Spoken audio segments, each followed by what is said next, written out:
These contemporary stained glass windows used over 20 different glass types, plus a 40-hour process of expert designing, cutting, assembling, and inspecting of every detail. And make sure to watch until the end of the video to find out how much 2 windows like this would cost and why we picked this unique design. The first step to every project is the design, so why was this particular pattern chosen? Well, the customer had a small stained glass sun catcher with a design that he really liked, and he wanted to mimic this design by customizing 2 stained glass windows. We later installed these in front of existing clear windows in his home. After some back and forth with the customer, we arrived on a pattern and invited him in to select glass.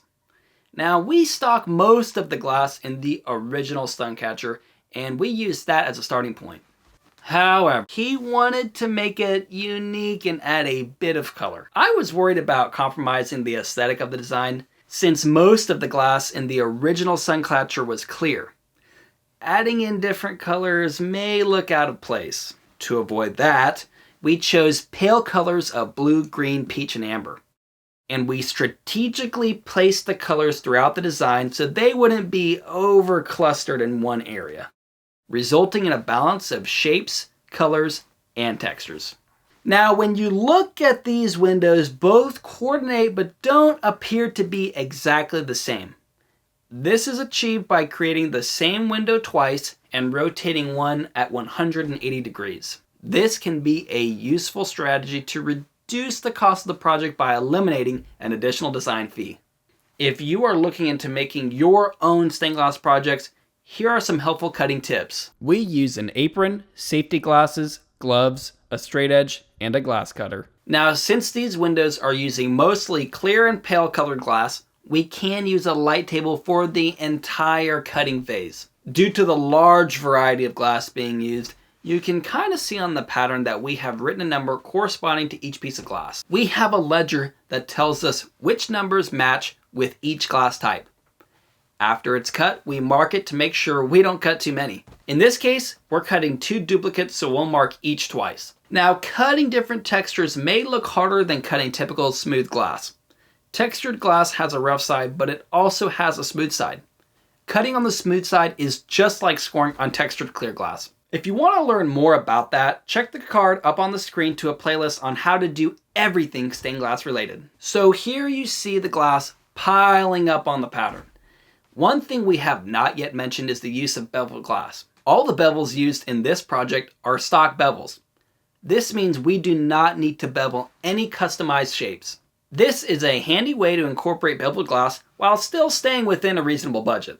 Now that all the glass cutting is complete, it's time to assemble the window. We start by framing out the window with wooden boards on the pattern. This gives us a form to push the glass and the lead against to keep the assembly tight. This window incorporates a 1/4 inch H round lead along with a 1/2 inch perimeter.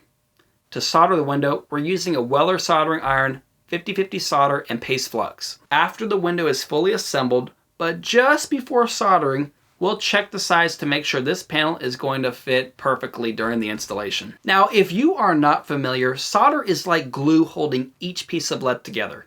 It requires a clean surface to adhere, which is produced by wire brushing and fluxing each joint. Now, we make our way soldering through each joint one by one. Do it once, do it right. That's what we always say. And now after the first side is complete, flip it over and do the exact same thing. Now you may notice the perimeter lead is left uncut in these 2 areas. This is going to be taken care of shortly. We can leave these pieces uncut because it's not required to finish soldering. And in fact, it can sometimes be a bit easier to cut after it's soldered to ensure it's not cut too short. And now with the leaded panel assembly done, here is the messiest part of the process. If you like to get your hands dirty, then you'll like this. We use a stained glass putty that is a combination of whiting and linseed oil. This putty is applied with the brush and forced into the voids between the glass and the lead. We cut the putty with a solvent, making it a little easier to apply. Now it requires a fair bit of elbow grease to get these panels puttied and cleaned. And the putty will need a few days to cure. And once the windows are puttied, they do have a little bit of a darker finish instead of the silvery lead finish. And now all we have to do is get these windows cleaned up and they are ready for installation. Here is the finished product. By incorporating the customer's sun catcher into the design, we were able to provide the customer with a timeless art piece to complement his beautiful home. And now let's hear what the customer thought about the finished product. I love them. It's perfect. And just what I was looking for. It's just the right amount of colors. I like different shades of blue in it. It's just right. And if you stuck around to the end of the video, it is time to reveal the cost of this project. These 2 windows totaled around $5,000. Now let me know in the comments if you think it was too cheap or overpriced. I would love to hear what you have to say. And if you like the video, I think you'll enjoy these stained glass videos too. And you'll probably enjoy our future videos, so be sure to subscribe. Thanks for watching.